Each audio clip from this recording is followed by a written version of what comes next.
Buenos días y feliz sábado. Me alegra verlos bellamente vestidos esta mañana. Se ven tan elegantes y las damas se ven hermosas. Esta mañana vamos a comenzar a estudiar la sexta trompeta. Sin embargo, antes de comenzar con la sexta trompeta, necesitamos estudiar algunos asuntos de estructura. La secuencia de eventos que encontramos no solo en las trompetas, sino también en Apocalipsis 8 a Apocalipsis 15. Pero antes de eso, queremos pedirle al Señor su guía para nuestro estudio de hoy. Así que oremos. Padre en el cielo, gracias por el buen descanso de la noche. Gracias porque podemos disfrutar todo este día de reposo de sábado, en compañerismo y en adoración hacia ti. Te rogamos que mientras estudiamos esta lección, tu Espíritu Santo esté con nosotros, para que nos dé entendimiento. Porque sabemos que el libro de Daniel dice que en el tiempo del fin, los sabios entenderán, y nosotros queremos tu sabiduría. Por lo que rogamos por tu presencia en el sagrado nombre de Jesucristo. Amén. Muy bien, revisemos las trompetas. ¿Cuál es la primera trompeta? ¿Qué evento? La destrucción de Jerusalén en el 87. ¿Cuál es la segunda trompeta? Es la caída del Imperio Romano por las invasiones bárbaras. ¿Cuál es la tercera trompeta? La tercera trompeta es cuando la apostasía empieza a entrar en la iglesia en la época de Constantino. ¿Cuál es la cuarta trompeta? La cuarta trompeta es el periodo de los 1260 años de dominio papal, cuando el sol, la luna y las estrellas, Cristo, la Escritura y el pueblo de Dios son eclipsados. ¿Qué representa la quinta trompeta? La quinta trompeta representa la Revolución Francesa. Ahora me voy a saltar la sexta trompeta y voy a hablar más allá de la sexta trompeta. ¿Qué sucede justo antes que la séptima trompeta suene? La gracia se cierra, ¿cierto? Y luego tienes el tiempo de prueba, y después del tiempo de prueba, el pueblo de Dios es liberado, que es ¿qué? El sonar de la séptima trompeta. Ahora, ¿por qué lo salté? Por una razón muy simple. Si la quinta trompeta es la Revolución Francesa, y cuando la séptima trompeta está por sonar, antes de la séptima trompeta, ¿dónde ponemos la sexta trompeta? Debe ser entre la Revolución Francesa, entre 1798, ¿y cuándo? Y justo antes que se cierre la gracia. ¿Me están siguiendo? Esto es muy importante, la cronología es muy importante, el orden de los eventos es muy importante. Claramente, a través de la secuencia que hemos estudiado, la sexta trompeta cae justo ¿dónde? Entre que suena la quinta trompeta, que es la Revolución Francesa, que culmina con la captura del Papa en 1798, y cuando la séptima trompeta está por sonar, que es el cierre de la gracia. Así que los eventos de la sexta trompeta van desde 1798 hasta el cierre de la gracia. ¿Ahí es cuando el librito se abre? Sí. Bien, ahora revisemos esto con mucho más detalle. Les voy a dar una página.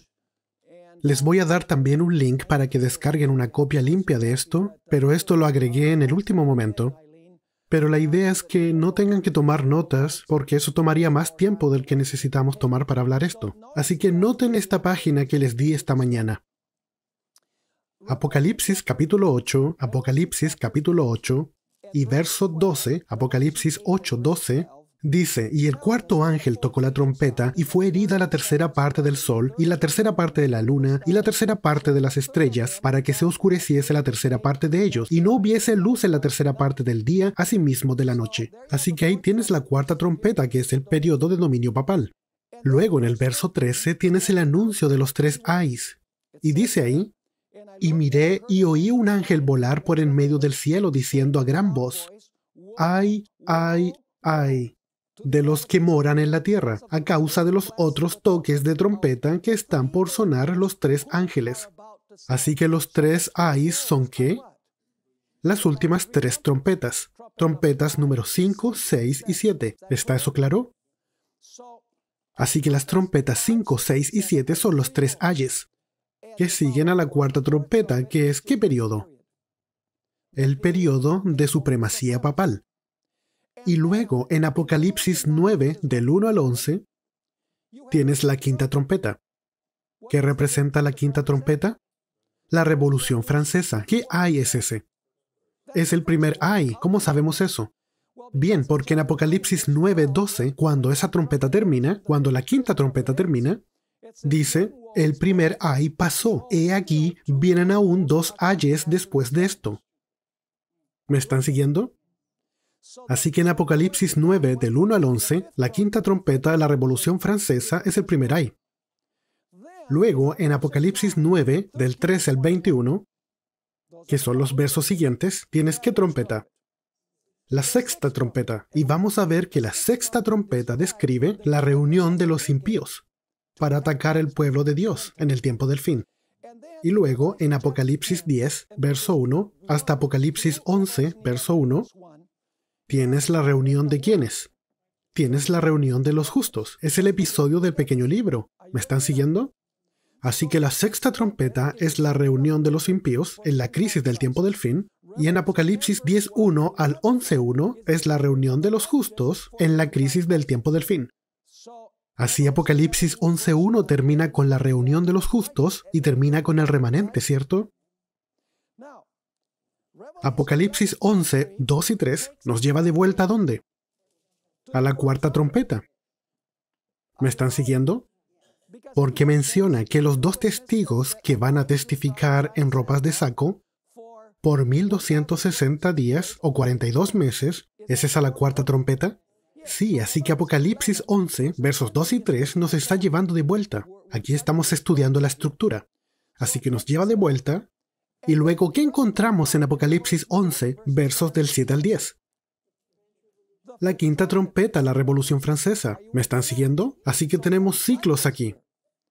Y luego, en Apocalipsis 11, del versos 11 al 13, ¿qué pasa cuando los 2 testigos son asesinados en la Revolución Francesa? Ahora resucitan. Y tienes a un remanente que hace ¿qué? Que teme a Dios y le da gloria a Él. ¿Me están siguiendo? Entonces, ¿en qué termina Apocalipsis 11 del 11 al 13? Una vez más, con el remanente. Y luego, quiero que noten que en Apocalipsis 11, verso 14, después que tienes una visión de los impíos y una visión de los justos, luego en el verso 14, en Apocalipsis capítulo 11, dice, el segundo ay pasó, he aquí el tercer ay viene pronto.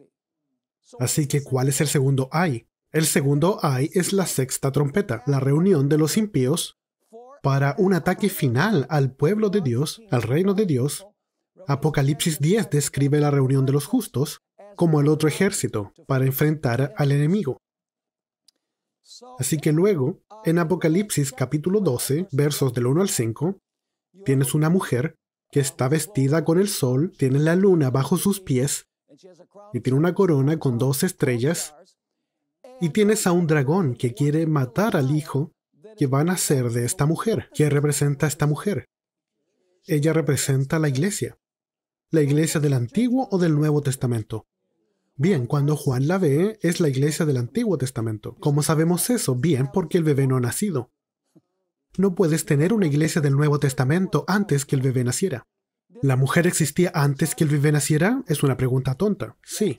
¿Así que la iglesia existía en el Antiguo Testamento? Por supuesto. ¿Acaso los 12 patriarcas establecieron la iglesia del Antiguo Testamento? Sí. Por eso tienes una corona con 2 estrellas. ¿Qué tal la iglesia del Nuevo Testamento? ¿Acaso la mujer huyó al desierto? ¿Así que eso fue la iglesia del Nuevo Testamento? ¿Cuántos fueron los fundadores del Nuevo Testamento? 12. Así que ¿cuántas iglesias tiene Dios en la historia? Una solo para los judíos, otra para los gentiles y luego tienes el rapto. No, solo hay un pueblo de Dios a través de toda la historia. ¿Está eso claro? Así que Apocalipsis 12 nos lleva de vuelta ¿a dónde? Nos lleva de vuelta al tiempo en que Jesús nació. Y luego de ahí se mueve a la cuarta trompeta. ¿Me están siguiendo? Tú dices, ¿cómo sabemos eso? Bien, leamos el verso 6, Apocalipsis 12:6. Y dice, y la mujer, esto es después que Jesús se fue al cielo y ganó la victoria, dice en el verso 6, y la mujer huyó al desierto donde tiene el lugar preparado por Dios para que allí la sustenten por 1260 días. ¿Ese es el mismo periodo de la cuarta trompeta? Absolutamente. Y luego, en los versículos 13 al 15, nos dice, y cuando vio el dragón que había sido arrojado a la tierra, eso es cuando Cristo murió en la cruz, persiguió a la mujer que había dado a luz al hijo varón, y se le dieron a la mujer las dos alas de la gran águila para que volase de delante de la serpiente al desierto, a su lugar, donde es sustentada por tiempo y tiempos y la mitad de un tiempo. Así que, ¿cuál es la siguiente etapa después de que el Imperio Romano trata de matar al niño, pero el niño escapa y va al trono de Dios? Es la cuarta trompeta. Es el tiempo, tiempos y la mitad de un tiempo y los 1260 días. ¿Me están siguiendo? Luego, tenemos Apocalipsis 12, verso 17. Los versos del 2 al 13 describe los 1260 años. Pero Apocalipsis 12, 17, una vez más nos muestra que el remanente. ¿Están notando todos estos ciclos que terminan con el remanente? Noten Apocalipsis 12, 17. Entonces el dragón se llenó de ira contra la mujer. ¿Eso es lo mismo que la sexta trompeta? ¿Dónde está esta horda que viene del abismo, que son liderados por Satanás? ¿Es esta la misma imagen? Sí. Entonces el dragón se llenó de ira contra la mujer y se fue a hacer guerra contra el resto, o remanente, mejor dicho, de la descendencia de ella, los que guardan los mandamientos de Dios y tienen el testimonio de Jesucristo. ¿Me están siguiendo con esto? Ven que la estructura de Apocalipsis es compleja. Ves que no solo podemos estudiar símbolos y leer versos aislados, tenemos que ver cómo el libro de Apocalipsis está organizado. Así que termina con el remanente, y luego en el capítulo 13, vamos a Apocalipsis 13, versos 1 y 2. Me paré sobre la arena del mar y vi subir del mar una bestia que tenía 7 cabezas y 10 cuernos, y en sus cuernos 10 diademas, y sobre sus cabezas un nombre blasfemo. Y la bestia que vi era semejante a un leopardo, y sus pies como de oso, y su boca como boca de león. Esto está mirando hacia atrás, ¿cierto? Y el dragón le dio su poder, su trono y grande autoridad. ¿Qué representa el dragón aquí? Satanás, sí, pero es el mismo dragón que intenta matar a quién, al hijo varón, que conocimos en Daniel 12. Así que la Roma pagana le da su poder a quién ahora, a la Roma papal. Y luego en el verso 13 al verso 9 tenemos la misma historia que la cuarta trompeta. ¿Les hace esto sentido? El mismo periodo de la cuarta trompeta. ¿Cómo lo sabemos? Bien, porque en Apocalipsis 13, verso 5, dice, se le dio una boca que hablaba grandes cosas y blasfemias, y se le dio autoridad para actuar ¿por cuánto tiempo? Por 42 meses. ¿Está claro? ¿Es esa la cuarta trompeta? Sí. ¿Qué esperarías en la quinta trompeta? ¿Sería lo que vendría después? Bien, leamos el verso 10.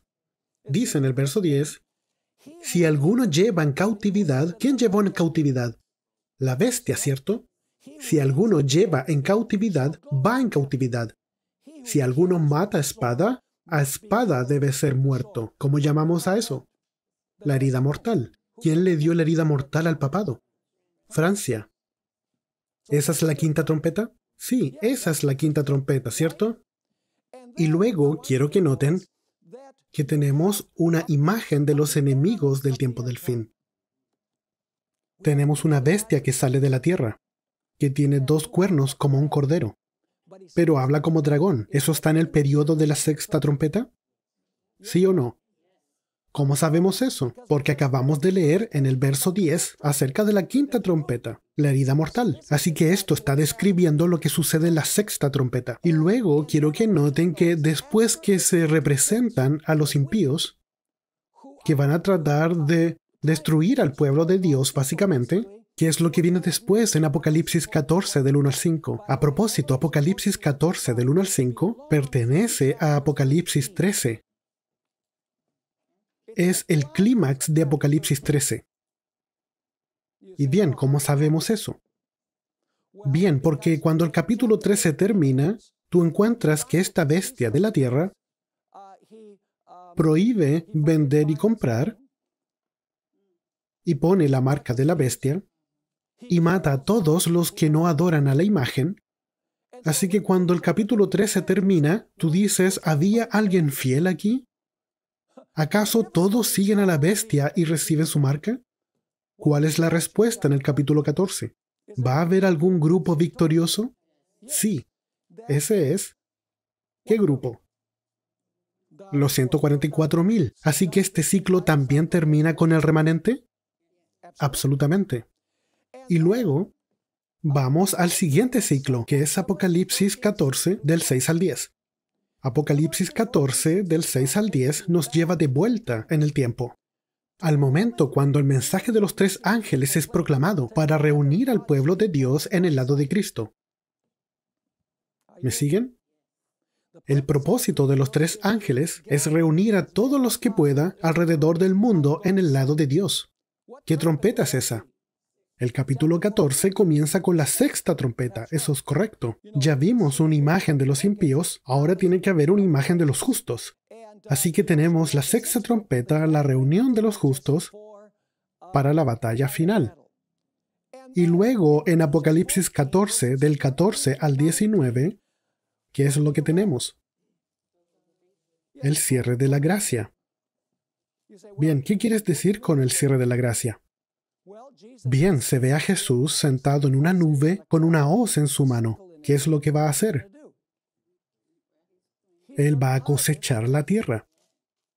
Y primero que todo, Él cosecha a los justos. Y luego, Él cosecha ¿a quién? A los impíos. ¿Y los arroja a dónde? Al lagar. Al lagar. Así que está hablando esto de un trabajo de separación, de juicio. ¿Durante qué trompeta sucede el juicio? Está sucediendo durante la 6ª trompeta. Así que después de que cada uno ha sido separado en alguno de los 2 grupos, ¿qué pasa? Se cierra la gracia, ¿cierto? Y luego en el verso 20 hay un detalle muy interesante. Verso 20, Apocalipsis 14:20. Después de la separación, que encontramos en los versos 17 al 19, ahí tienes la cosecha de los justos, tienes la cosecha de los impíos son arrojados al lagar, y tienes un versículo muy extraño, verso 20. Y fue pisado el lagar. ¿Quién está en el lagar? Los impíos, ¿cierto? Fue pisado el lagar fuera de la ciudad. ¿Qué ciudad? Jerusalén. ¿Qué Jerusalén es esta? ¿La nueva Jerusalén celestial? No. Estudiamos esto ayer. ¿Qué es Jerusalén antes de la segunda venida de Cristo? Es la iglesia. Y dice, y fue pisado el lagar donde los impíos son reunidos fuera de la ciudad. ¿Qué hacen los impíos fuera de la ciudad? ¿Fueron de vacaciones? No. ¿De dónde vienen? Vienen a destruir a los que están en la ciudad. Pero ¿qué pasa cuando van a hacer eso? Dice, y del lagar salió sangre. Esto es lenguaje simbólico a propósito. ¿Por qué sale sangre? Porque las uvas van a ser ¿qué? Pisadas. Iremos a otro pasaje en un momento. Y dice, y del lagar salió sangre hasta los frenos de los caballos, por 1,600 estadios. Así que aquí tienes caballos pisoteando ¿qué? Pisando el lagar, que simboliza que están pisoteando ¿a quiénes? A los impíos. ¿Qué evento se está describiendo aquí? La segunda venida de Cristo. ¿De verdad? Bien, vamos a Apocalipsis 19. ¿Qué trompeta sería esta? No. ¿Cuándo viene Jesús para tomar el reino, para destruir a los impíos y salvar a su pueblo? En la 7ª trompeta. ¿Correcto? Noten Apocalipsis 19, verso 11. Ahora vamos a encontrar qué son esos caballos y por qué las ropas de Cristo están manchadas con sangre. Verso 11 dice, entonces vi el cielo abierto, y he aquí un caballo blanco, y el que lo montaba se llamaba Fiel y Verdadero, y con justicia juzga y pelea. ¿Quién es ese que está sentado en el caballo? Es Jesús. ¿Y qué evento se describe aquí? La 7ª trompeta, que es ¿qué? La segunda venida de Cristo. Está viniendo a tomar su reino. Verso 12.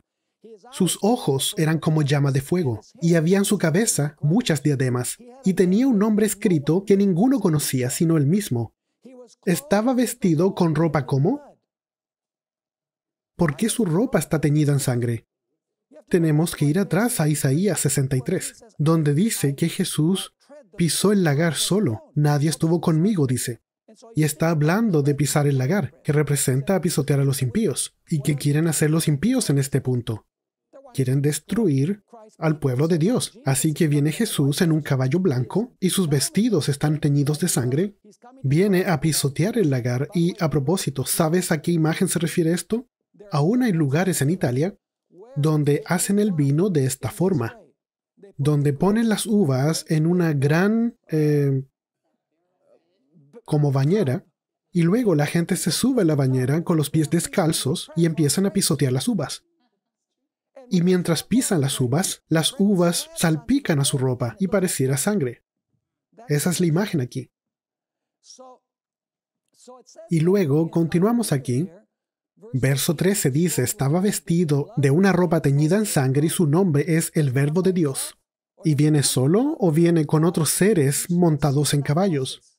Ahora vamos a saber quién está sentado en los caballos que pisan el lagar. Dice en el verso 14, y los ejércitos celestiales, vestidos de lino finísimo, blanco y limpio, le seguían en caballos blancos.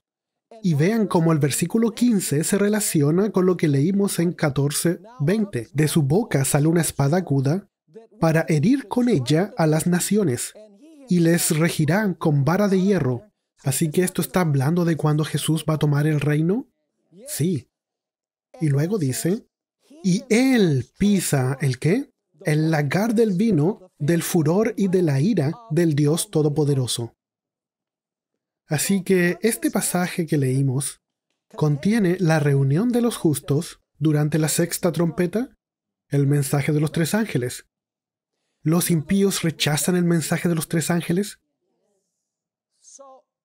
Así que un grupo acepta, el otro lo rechaza. Así que como resultado, ¿qué es lo que pasa en el juicio? Bien, por las decisiones que ellos toman, tienes dos grupos. ¿Y qué es lo que hace Jesús? Él desarrolla el juicio, separando a la cosecha de la tierra con la uva de la tierra. Y luego, y bueno, a propósito, eso pasa justo antes de que la séptima trompeta suena. Y luego tienes que, Jesús viene a tomar el reino. Esa es la séptima trompeta. Pero no termina ahí. Termina con el remanente. Noten Apocalipsis 15, el siguiente capítulo, verso 2. Apocalipsis capítulo 15, verso 2. Dice ahí, esto es después de, tú sabes, los caballos pisotean el lagar afuera de la ciudad, representa a los impíos que son reunidos afuera de la iglesia, que tratan de destruir la iglesia, a los que han aceptado el mensaje de los tres ángeles. Dice ahí, vi también como un mar de vidrio mezclado con fuego, y a los que habían alcanzado ¿qué? Oh, la victoria sobre la bestia y su imagen, y su marca, y el número de su nombre, en pie sobre el mar de vidrio, con las arpas de Dios. Y cantan el cántico de Moisés, siervo de Dios, y el cántico del Cordero, diciendo, grandes y maravillosas son tus obras, Señor Dios Todopoderoso, justos y verdaderos son tus caminos, Rey de los santos. ¿Quién no te temerá, oh Señor, y glorificará tu nombre? Pues solo tú eres santo, por lo cual todas las naciones vendrán y te adorarán, porque tus juicios se han manifestado. ¿Entonces termina toda la serie con el remanente? Sí. Así que en cada ciclo terminas con el remanente. Apocalipsis 10, 1 al 11:1.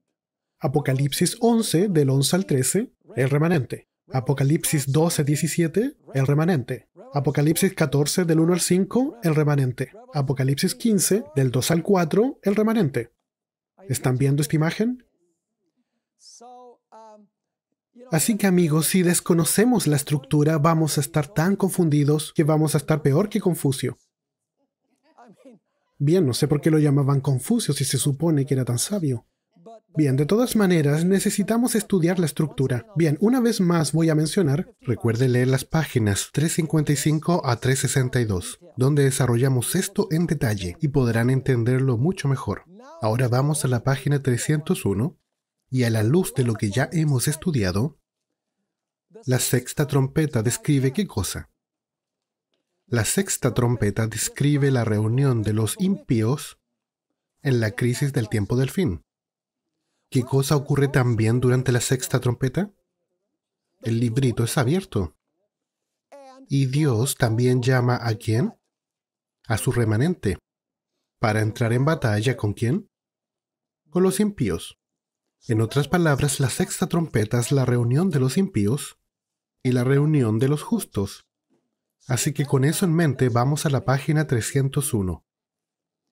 La sexta trompeta es una descripción vívida de la reunión de los impíos por los tres ángeles simbólicos de Satanás para la batalla final en contra del remanente de Dios.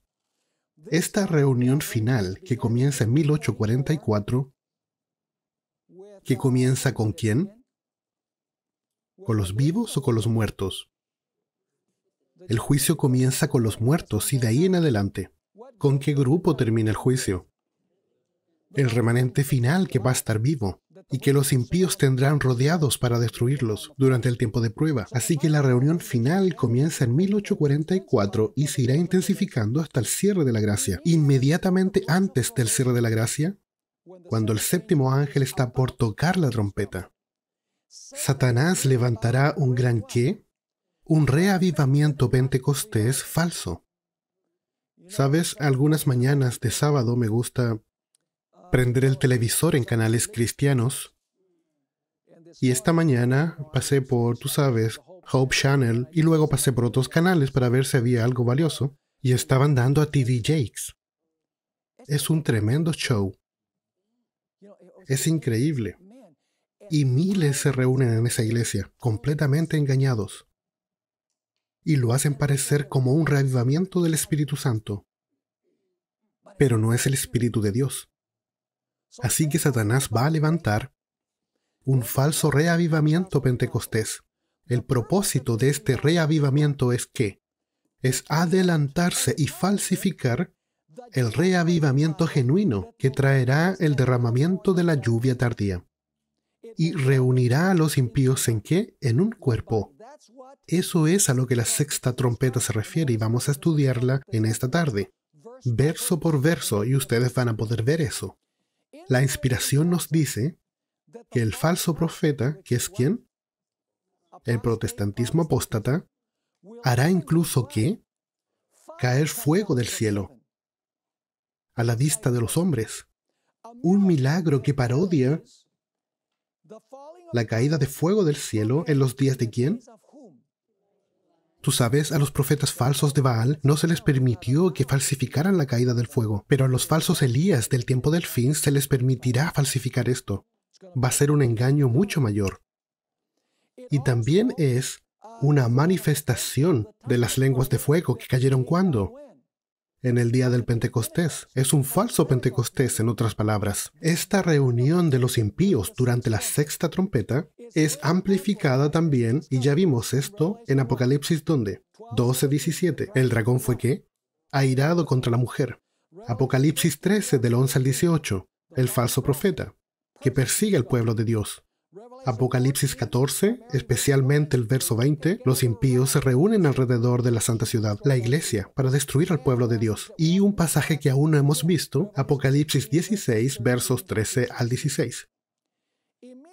Inmediatamente después de la reunión de los impíos, durante la sexta trompeta, que es Apocalipsis 9:21, el capítulo 10 presenta ¿qué? El otro lado, yendo atrás en el tiempo para describir la reunión global de ¿quién? De los justos. La sexta trompeta es la reunión de ¿qué? De los impíos. Apocalipsis 10, que es el capítulo que sigue, es la reunión de ¿quién? De los justos. ¿Por el mensaje de dónde? Del librito. ¿Están conmigo o no? Nosotros sabemos que el mensaje de la hora del juicio, que comienza con los eventos de alrededor de 1844, es ¿qué? Así que el mensaje de esta trompeta va a ser global, en escala, absolutamente, porque el ángel pone un pie en el mar y otro pie en la tierra. Esta reunión de los justos en Apocalipsis 10 se desarrolla profundamente ¿dónde? En Apocalipsis 14, versos 6 al 12, que representa lo de profetizar de nuevo de Apocalipsis 10:11. En el medio del reavivamiento falso de Satanás, Dios va a levantar un ¿qué? un reavivamiento de piedad primitiva entre su pueblo. ¿Qué reavivamiento viene primero? ¿El reavivamiento de los justos o de los impíos? El reavivamiento de los impíos, amigos. Esa es la sexta trompeta. Continuemos. Este mensaje es conocido como ¿cuál? Como el mensaje del cuarto ángel, que trae la lluvia tardía del fuerte clamor, el reavivamiento del Espíritu Santo al remanente de Dios. La reunión de los impíos y de los justos se describe mejor en la escena de la cosecha de Apocalipsis 14, del 14 al 20. ¿Se recuerdan que ya hablamos de esto? La separación. La cosecha de la tierra, de las uvas. Ahora veamos la estructura de Apocalipsis del 9 al 13 al 14-20. Apocalipsis 9 del 13 al 21. Esta es la sexta trompeta. ¿Qué es lo que describe? La reunión de los impíos desde 1844 hasta el cierre de la gracia. ¿Qué es lo que describe Apocalipsis 10 del 1 al 11:1? La reunión de los justos desde 1844 hasta el cierre de la gracia. Y luego, ¿qué describe Apocalipsis 12, 17 y 13 del 11 al 18? La reunión de los impíos antes del cierre de la gracia. Satanás se airó contra la mujer y fue a hacer guerra contra ella. Eso es Apocalipsis 12, 17. Y esa guerra se amplifica ¿dónde? En Apocalipsis 13, la bestia que surge de la tierra. Y luego Apocalipsis 14, versos del 6 al 12, tienes la reunión de ¿quiénes? De los justos, antes del cierre de la gracia, aquellos que aceptan el mensaje de los tres ángeles. Luego, en Apocalipsis 14, del 14 al 20, los justos y los impíos han sido ¿qué? Reunidos dentro y fuera de la ciudad simbólica, la Jerusalén espiritual. ¿Están conmigo? Ahora veamos qué tiene que decir Ellen White acerca de estas reuniones. Ella escribió en El Gran Conflicto, página 464, a pesar del decaimiento general de la fe y de la piedad, hay en esas iglesias verdaderos discípulos de Cristo. Ella está hablando de las iglesias protestantes principalmente. Antes que los juicios de Dios caigan finalmente sobre la tierra, habrá entre el pueblo del Señor un avivamiento de la piedad primitiva, cual no se ha visto nunca desde los tiempos apostólicos. El Espíritu y el poder de Dios serán derramados sobre sus hijos. Entonces muchos se separarán de esas iglesias en las cuales el amor de este mundo ha suplantado el amor de Dios y de su palabra. A propósito, ¿el mensaje del cuarto ángel está relacionado con los primeros tres? Claro, lo que hace es darle un empujón a los primeros tres. Ella continúa. Entonces, muchos se separarán de esas iglesias en las cuales el amor de este mundo ha suplantado el amor de Dios y de su palabra. Muchos, tanto ministros como laicos, aceptarán gustosamente esas grandes verdades que Dios ha hecho proclamar en este tiempo a fin de preparar un pueblo para la segunda venida del Señor. ¿Esto se cumple a través del mensaje de los tres ángeles? Y del cuarto ángel que da un empujón al mensaje de los tres ángeles. Absolutamente. Así que el foco aquí es sobre los justos. Pero noten que también Satanás quiere evitar que esto pase. Sí. Así que dice, el enemigo de las almas desea impedir esta obra. Y antes que llegue el tiempo para que se produzca tal movimiento. Así que, ¿qué reavivamiento viene primero? El falso viene primero. Así que esperaríamos que en el libro de Apocalipsis, en la sexta trompeta veamos el falso reavivamiento y luego en el capítulo 10 el verdadero. El enemigo de las almas desea impedir esta obra. Y antes que llegue el tiempo para que se produzca tal movimiento, tratará de evitarlo introduciendo ¿qué? Una falsa imitación. Hará aparecer como que la bendición especial de Dios es derramada sobre las iglesias que puede colocar bajo su poder seductor. Allí se manifestará lo que se considerará como ¿qué? Como un gran interés por lo religioso. Multitudes se alegrarán de que Dios esté obrando maravillosamente en su favor, cuando en realidad la obra provendrá de otro espíritu. Bajo un disfraz religioso, Satanás tratará de extender su influencia sobre el mundo cristiano. Así que se supone que el mensaje de los tres ángeles irá al mundo cristiano. Sí, ¿qué es lo que hará?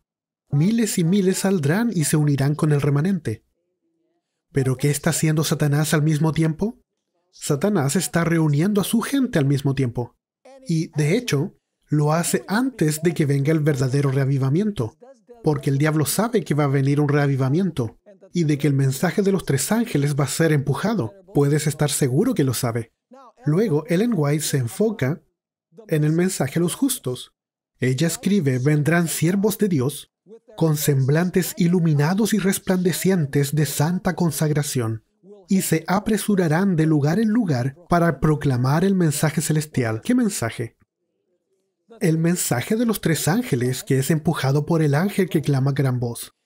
Miles de voces predicarán el mensaje por toda la tierra. Gracias a Dios que estableció la iglesia adventista como una iglesia global. Es por eso que el mensaje ahora se puede escuchar a través de todo el mundo. Miles de voces predicarán el mensaje por toda la tierra. Se realizarán milagros. Los enfermos sanarán y signos y prodigios seguirán a los creyentes. Pero ahora de nuevo vemos que se reúnen otras personas. Satanás también efectuará sus falsos milagros. ¿Al punto de hacer qué cosa? ¿Es eso lo que oímos del falso profeta? Es una amplificación. Satanás también efectuará sus falsos milagros al punto de hacer caer fuego del cielo a la vista de los hombres. ¿Acaso esto dividirá el mundo en 2 grupos? La cosecha del mundo y las uvas. Noten, es así como los habitantes de la tierra tendrán que decidirse en pro o en contra de la verdad, ya sea en un lado o en el otro. Y luego, ¿qué va a hacer Jesús? Con la hoz va a cosechar la cosecha de la tierra, que son los justos, y los impíos van a ser arrojados al lagar de la furia de Dios. Esas son las últimas 7 plagas a propósito. ¿Están viendo la imagen? ¿Está la 6ª trompeta hablando de los musulmanes justo después de la Edad Media? Amigos, es una distracción. Es una distracción de lo que Dios quiere que sepamos acerca del tiempo del fin. Así que esto no es... No, las trompetas son muy difíciles. ¿A quién le importan las trompetas? A mí me importan las trompetas. Porque ellas muestran lo que va a pasar desde 1844 hasta el cierre de la gracia. Ahora notemos la relevancia de Apocalipsis 16 del 12 al 16. Tenemos que entender... ¿Están entendiendo hasta acá? Ok. Tenemos que entender Apocalipsis 16 del 12 al 16 como una amplificación y expansión de la 6ª trompeta en Apocalipsis 9 del 13 al 21. Así que lo que quiero que entiendan ahora es que en Apocalipsis 16 del 12 al 16, que está describiendo la 6ª plaga, es una amplificación de la 6ª trompeta. Y yo sé que tú estás pensando, pero pastor, la 6ª plaga es después del cierre de la gracia, así que ¿cómo puedes decir que es una amplificación de la 6ª trompeta? Así que eso es lo que vamos a revisar. Porque Apocalipsis 16, 12 al 16, no todo en esos versículos está en orden cronológico. Hay 2 hechos que vinculan estos 2 pasajes, en otras palabras, la 6ª trompeta y Apocalipsis 16, del 12 al 16. El primero es la referencia al río Éufrates. Tanto la 6ª trompeta como la 6ª plaga mencionan el río Éufrates, así que tiene que haber alguna conexión, porque son las únicas 2 veces donde explícitamente se menciona el río Éufrates por su nombre. El segundo vínculo entre estos 2 temas es una referencia a los espíritus de demonios que son liberados, que van al mundo a reunir a los impíos en contra del remanente. ¿Están viendo esas 2 similitudes entre la 6ª trompeta y la 6ª plaga? Tienes, 1, una mención al río Éufrates, y segundo, la liberación de espíritus de demonios que van a todo el mundo a reunir a los impíos contra el remanente. Estos son los 2 únicos pasajes en el libro de Apocalipsis que mencionan el río Éufrates por nombre. Sin embargo, también notarás que en Apocalipsis 12, del 13 al 15, hay una fuerte alusión a él, o una pista de que se está refiriendo al río Éufrates. Para poder entender la relación entre estos 2 pasajes, eso es, la 6ª trompeta en Apocalipsis 9, del 13 al 21, y Apocalipsis 16, del 12 al 16, debemos volver a Apocalipsis 12. Eso para obtener un poco más de contexto histórico. Apocalipsis 12, del 13 al 15, nos dice que el dragón arroja agua por la boca como un río. ¿Con la intención de qué? Con la intención de ahogar al pueblo de Dios. ¿En qué periodo? ¿Qué trompeta es esa? Durante la cuarta trompeta. Veamos esos versos. Apocalipsis 12, del 13 al 15. Apocalipsis 12, 13 al 15. Y cuando el dragón vio que había sido arrojado a la tierra, persiguió a la mujer que había dado luz al hijo varón. Ahora la mujer representa a la iglesia del Nuevo Testamento, ¿cierto? Porque el hijo varón ahora está en el cielo. Verso 14. Y se le dieron a la mujer las dos alas de la gran águila, para que volase de delante de la serpiente al desierto, a su lugar, donde es sustentada por un tiempo y tiempos y la mitad de un tiempo. Y ahora la serpiente, a propósito, serpiente y dragón son lo mismo, ¿cierto? El dragón, la serpiente antigua, es el diablo y Satanás, ¿cierto? Apocalipsis capítulo 12, del 7 al 9, nos dice eso. Así que la serpiente, ¿cómo trata de matar a la mujer? Y la serpiente arrojó de su boca tras la mujer agua como ¿qué? Agua como un río, para que fuese arrastrada ¿por el qué? Por el río. ¿Qué representan las aguas? Representan multitudes, naciones, lenguas y pueblos. ¿Qué poder aquí está persiguiendo? Satanás es el dragón, pero ¿qué instrumento está utilizando? El papado, el papado. ¿Cómo lo sabemos? Bien, porque menciona tiempo, tiempos y la mitad de un tiempo. ¿Me están siguiendo? Así que esa es la cuarta trompeta. Así que cuando el dragón trata de matar a la mujer durante este periodo, durante la cuarta trompeta, lo que quiere hacer es ahogarla. ¿Me están siguiendo? Vamos ahora a la siguiente página. Tenemos que ir a Josué capítulo 24 ahora. ¿Qué son las aguas con las cuales el dragón trata de ahogar a la mujer durante la cuarta trompeta? Bien, volvamos a Josué capítulo 24. Josué capítulo 24. Y vamos a leer varios versos. Verso 2. Y dijo Josué a todo el pueblo, así dice Jehová, Dios de Israel, vuestros padres habitaron antiguamente al otro lado del río, esto es, Taré, padre de Abraham y de Nacor, y servían a dioses extraños. ¿En otro lado del qué? Del río. ¿Qué río era ese? Hay una pequeña nota al lado de la palabra río en mi Biblia que dice río Éufrates. Noten el verso 3. Y yo tomé a vuestro padre Abraham del otro lado del ¿qué? Del río. ¿Qué río era ese? Río Éufrates. Noten ahora el 14. Ahora pues, temed a Jehová y servidle con integridad y verdad, y quitad de entre vosotros los dioses a los cuales sirvieron vuestros padres al otro lado del ¿qué? Del río. Y el verso 15 lo repite. Y si mal os parece servir a Jehová, escogeos hoy a quien sirváis, si a los dioses a quienes sirvieron vuestros padres cuando estuvieron al otro lado del ¿qué? Río. ¿Qué río es ese? Ese es el río Éufrates. Ahora, el Éufrates también es llamado el Gran Río. ¿Es eso importante, el Gran Río? Sí, porque cuando vemos Apocalipsis 16, la sexta plaga cae sobre el Gran Río Éufrates. Noten Génesis capítulo 15, verso 18. Génesis capítulo 15, verso 18.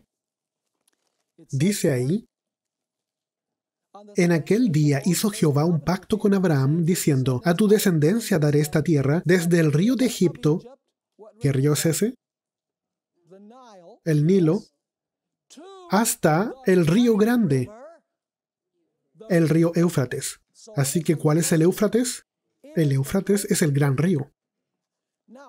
Ahora tenemos que entender que en Apocalipsis 12 el río es simbólico.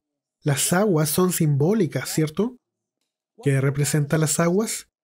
Representa las personas que Satanás utiliza para matar a la mujer, para perseguir y destruir a la iglesia.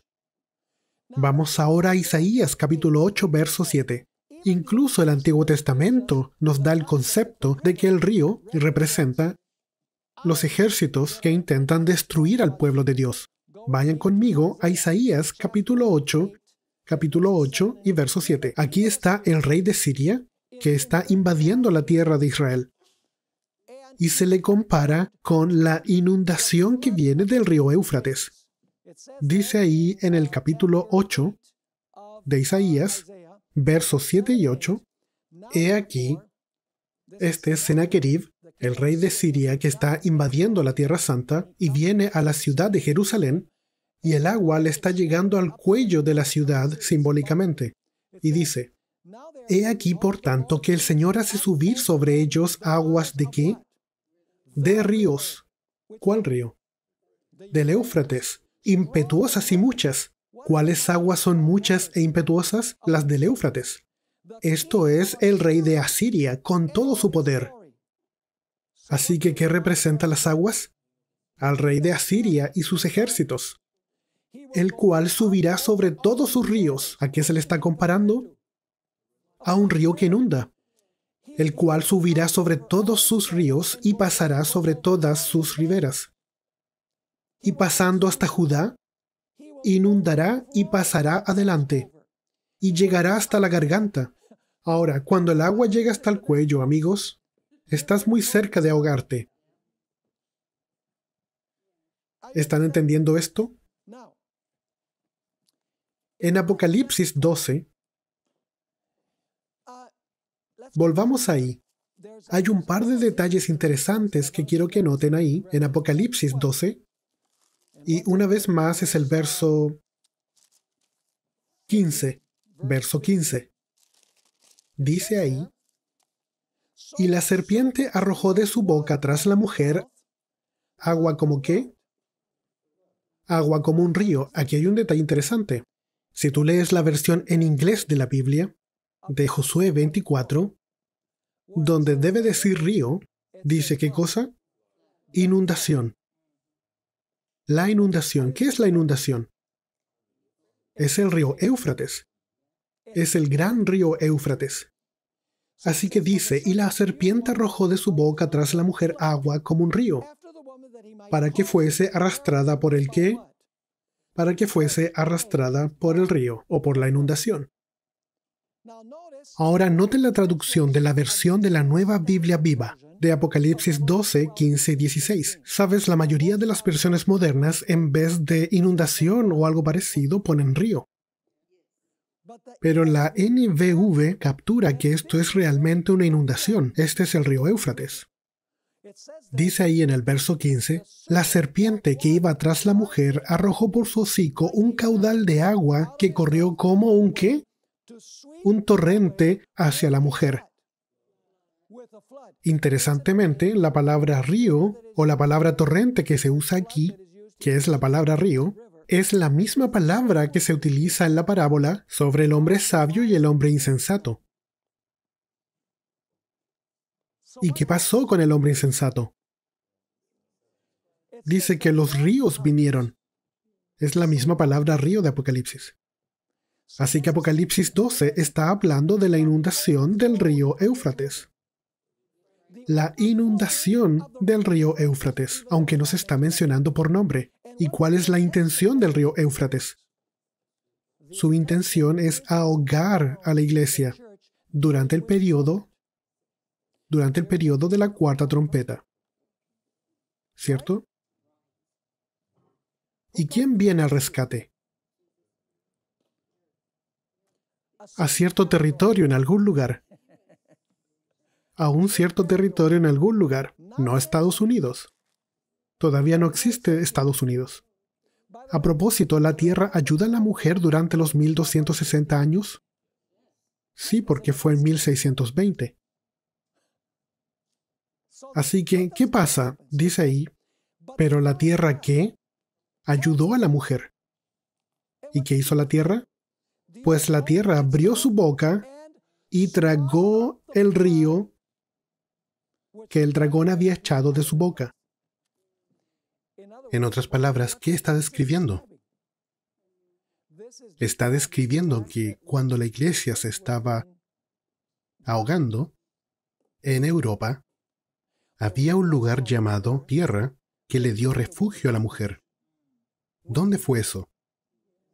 El territorio de Estados Unidos, no Estados Unidos, porque no existía Estados Unidos en ese tiempo. Aquí solo menciona el territorio. Pero escuchen con cuidado, en Apocalipsis 13, habla de la bestia que surge de la tierra. Ahora es una nación, porque una bestia representa nación. ¿Me están siguiendo? Noten ahora lo que dice abajo en la página 304. Sin embargo, Apocalipsis 12:17 explica que después de que la persecución cesa por un tiempo, el dragón de nuevo ¿qué hará? Leamos el verso 17. ¿Será que de nuevo las aguas van a inundar?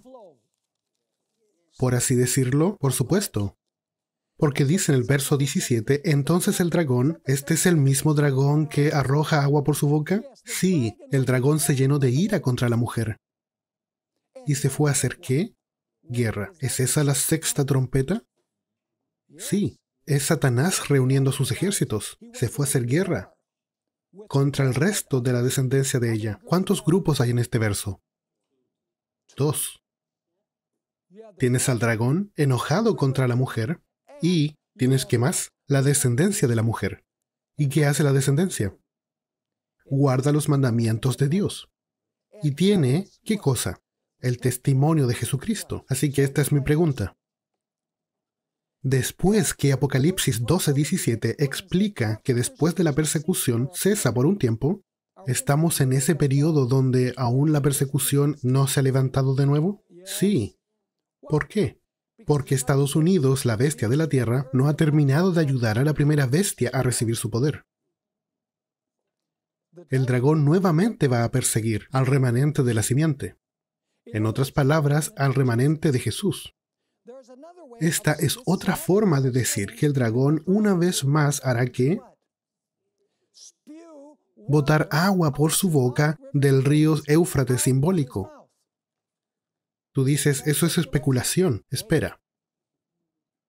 Aún no hemos estudiado Apocalipsis 16. Apocalipsis 9, del 13 al 21, y el capítulo 16, del 13 al 16, describen el tiempo cuando las aguas del río Éufrates, que fueron secados por los principios democráticos de los Estados Unidos y de la Revolución Francesa, comenzarán a hacer ¿qué? Comenzarán a fluir de nuevo, después que la herida mortal sea sanada. Esto llevará a leyes opresivas en contra del pueblo de Dios. ¿Acaso la Biblia describe el momento donde la ramera, la bestia o el cuerno pequeño se vuelven a sentar sobre las aguas para asesinar al pueblo de Dios? Así, Apocalipsis 17 describe además cómo las aguas del río Éufrates van a fluir de nuevo, pero bajo el dominio de la ramera que se sienta ¿dónde? Sobre muchas aguas. ¿Qué aguas? El Éufrates, pero tú dices Apocalipsis 17 no menciona el Éufrates. Sí, pero la ramera es llamada Babilonia y el río de Babilonia es el Éufrates. Así que ¿dónde se sienta la ramera? La ramera se sienta en el Éufrates. ¿Las aguas se inundan? Oh sí, las aguas se están inundando. Ella está dominando, ella se está sentando sobre ellas. Está dominando el mundo. Mientras las aguas del río fluyan, todo le saldrá bien. ¿A quién? A la ramera, que está llena ¿de qué? De la sangre de los santos. Sin embargo, inmediatamente después de describir el significado de las aguas sobre las cuales se sienta la mujer, el texto nos dice que los reyes se vuelven en contra de ella. ¿La van a secar? ¿Las multitudes van a quitarle su apoyo? ¿El río Éufrates se va a secar de nuevo después que había estado inundando de nuevo? Sí. En otras palabras, la van a secar. Esta será la última vez que se seque el río Éufrates. Ellen White describe esto vívidamente en el principio del capítulo que se llama La liberación del pueblo de Dios. El gran conflicto, páginas 635 y 636. Hablando de los impíos, multitudes de hombres perversos profiriendo gritos de triunfo, burlas e imprecaciones, están a punto de arrojarse sobre su presa. ¿Suena esto como la sexta trompeta? Si tú lo lees bien, sí. cuando de pronto densas tinieblas más sombrías que la oscuridad de la noche caen sobre la tierra. Esa es la quinta plaga, oscuridad. Luego, un arco iris que refleja la gloria del trono de Dios se extiende de un lado al otro del cielo y parece envolver a todos los grupos en oración. Vean lo que pasa con la multitud. ¿Qué es lo que la multitud quiere hacer? Quieren arrojarse sobre el pueblo de Dios. A propósito, ¿qué es algo que se puede arrojar? Agua. ¿Y qué pasa ahora después que viene la oscuridad? Donde la quinta plaga es la plaga de la oscuridad. Las multitudes encolerizadas se sienten contenidas en el acto. ¿Qué pasa con las aguas? Se secan. Eso es correcto. Así que no busques siempre las palabras de la Biblia en el espíritu de profecía. Busca la secuencia de eventos. Sus gritos de burla expiran en sus labios, olvidan el objetivo de su ira sanguinaria, con terribles presentimientos contemplan el símbolo de la alianza divina y ansían ser amparadas de su deslumbradora claridad. Y a medida que Ellen White avance, va a hablar sobre el secado de las aguas. Los hombres se ven que fueron engañados. Se acusan unos a otros de haberse arrastrado mutuamente a la destrucción, pero todos concuerdan con abrumar a los ministros con la más amarga condenación. ¿Apoyaban a los ministros antes de esto? Oh, sí. Los pastores infieles profetizaron cosas lisonjeras. Indujeron a sus oyentes a menospreciar la ley de Dios y a perseguir a los que querían santificarla. Ahora, en su desesperación, estos maestros confiesan ante el mundo su obra de engaño. Ahora noten lo que va a pasar con las aguas. Las aguas de este sistema se van a secar. ¿Y van a caer sobre quién? Sobre aquellos que engañaron. Las multitudes se llenan de furor. «Estamos perdidos», exclaman, «y vosotros sois causa de nuestra perdición». Se vuelven en contra de los falsos pastores. ¿El apoyo a los falsos pastores se está secando ahora? ¿Se están secando las aguas? Precisamente aquellos que más los admiraban en otros tiempos pronunciarán contra ellos las más terribles maldiciones. Las espadas que debían servir para destruir al pueblo de Dios se emplean ahora para matar a sus enemigos. Por todas partes hay luchas y derramamiento de sangre. ¿Qué descripción es esta, cierto? ¿Están entendiendo un poco mejor la sexta trompeta? ¿Cuántos grupos van a haber? 2, los justos y los impíos.